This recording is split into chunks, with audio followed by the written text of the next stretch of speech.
Hello guys and welcome to this year's presentation of the UDL Awards. Usually we have this around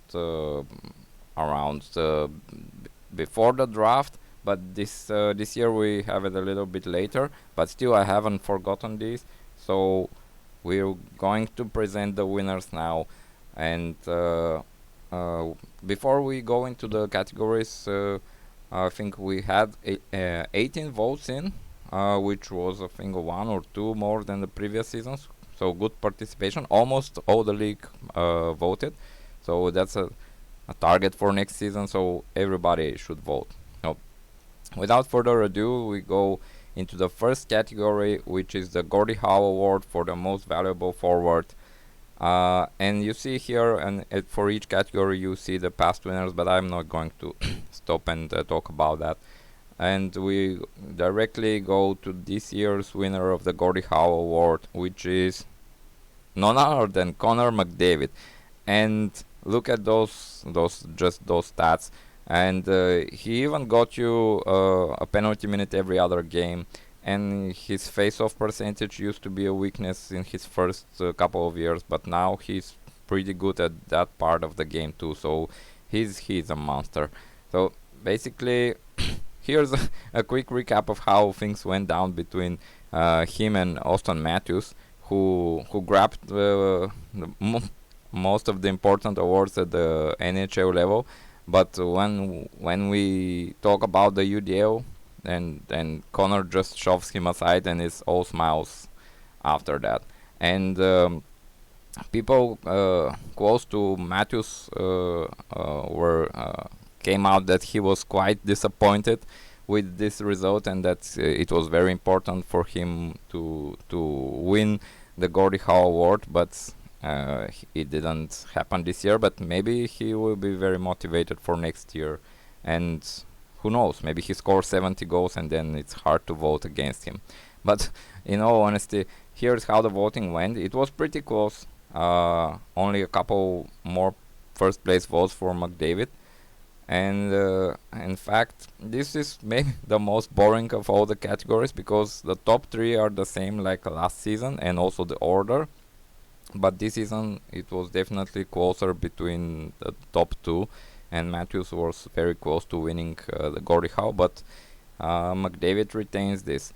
And just a shout out to JT Miller and the career season he had, and he even got one first place vote in our in voting, and he was really quite good because he had a lot of hits and a great face-off percentage too.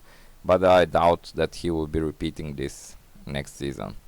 But that recaps the Gordie Howe Award. So on to the Paul Coffey Award for the most valuable defenseman, which this year pretty anonymously, how do you say that? It went to Roman Josi, because in the NHL the Norris went to Cale Makar, but come on, in our league points are king, and Josi scored them in bunches. And you see maybe a trend here. Both of these first two winners were part of the Chilliwack Royals team, so no wonder Luke did well last season. So basically, Yossi pretty much swept the voting. Kale Makar was pretty anonymously voted second, and for third and distant third, it was close between Hedman and Adam Fox. And so, not too much to say about this, other than Yossi seems pretty good at scoring all around. So it like in all facets of life. And on to our next category, which is the Dominik Hashick Award. So Dominik Hashick Award, this is again will be no surprise, because it was an award which had a clear front runner both here and in the NHL. It's Igor Shesterkin. And of course, last year was the last of the Linköping location for this franchise, and now they're moving on to Red Bull. And here is how the voting went. Actually, it was closer than the NHL one, because Markstrom and his lots of shutouts really swayed some of the voters in his favor, and Freddie Andersen was third. So Vasilevsky was out of the top three, but if you follow the trend of the previous season, so it seems that every odd year Vasilevsky wins it. So maybe next year he will be top again. And here is a picture of Igor waving uh, waving bye-bye to the Linköping fans, and he thought that he will be welcoming or he will be welcomed by the München faithful, but it seems that he is traded, and here is a recent photo of him starting to grow a beard because he probably heard the anti-Lou rule that the Lumberjacks have, that every player of the Lumberjacks must have a beard. So he's starting to grow his. And if you look at the voting, so Shestyorkin is now a member of the Lumberjacks, and Andersen is also part of Kevin's team. So that's a strong claim for having the top goalie tandem for next season in the UDL. And moving onwards to the Bob Award. So basically the award for the best contract, best value contract in the UDL. And this season the award goes to Ryan Hartman, and he really had a career year for himself, like 34 goals and 31 assists, basically smashed all his career best. A lot of shots and plenty of penalty minutes, which is something that it's pretty hard to find a guy with close to 100 penalty minutes already. Of course, it did help to have good line mates, and here is, of course, you cannot hide his awful not save percentage, but face-off percentage. But it's still an amazing season for him. And here's how the voting went. So he had seven votes out of the 18, and Philippe Danault came second ahead of Mackenzie Weegar, who was the winner of last season. And here a little bit below we have another nominee and another vote for Ryan Strom. He's a perennial contender in this category, and this is really, he and Weegar, some of the better contracts that have been running for a couple of seasons already. And if you see here on the picture, and Zuccarello is here also among the better contracts. So basically I think it's it's just a sign of how good player Kaprizov really is. So he's able to elevate both his line mates to Bob Award status. So hopefully the Wild get him back soon from his troubles with visa issues and so on. So next is the opposite end of the same award. It's the Breeze Award, which is for the worst value contract in the UDL. And this year the winner, or the not so proud winner of this award, is Rasmus Ristolainen of the San Diego Ghosts, or at least last season it was San Diego Ghosts. So he's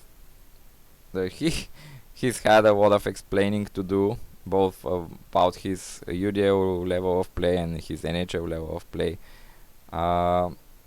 These are some really not great numbers for the 9 millions he's owed for this season and another season.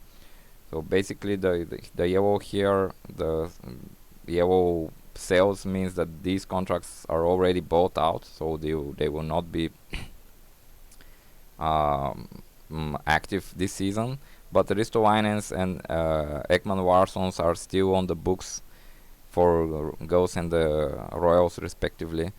And basically for this stat line, I have 2 or 3 defenders on my team that have a similar stat line and are paid league minimum, and all of them are available for trade. This is the time for for the shameful promotion. So, and also word has it that the contract of Ristolainen is part of the reason why the Ghosts were forced to move and become the Sydney Millionaires, because they need a lot of millions to pay this contract. So on to the next category is the Ray Emery Memorial Award, awarded to the best FA pickup of the season. And this was the most anonymous choice. It was Tage Thompson.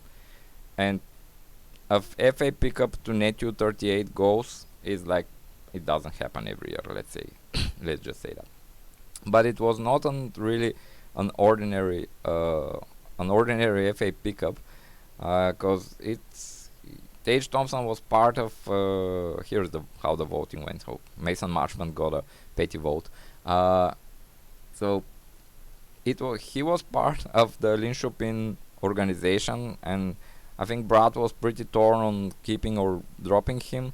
He dropped him. Then Max picked him up, then traded him back to Linköping and to Brad, who dropped him again later, and then Montreal picked him up. So basically, it was not really your classic FA pickup, but still qualifies as an FA pickup and gets this year's award for the best FA pickup.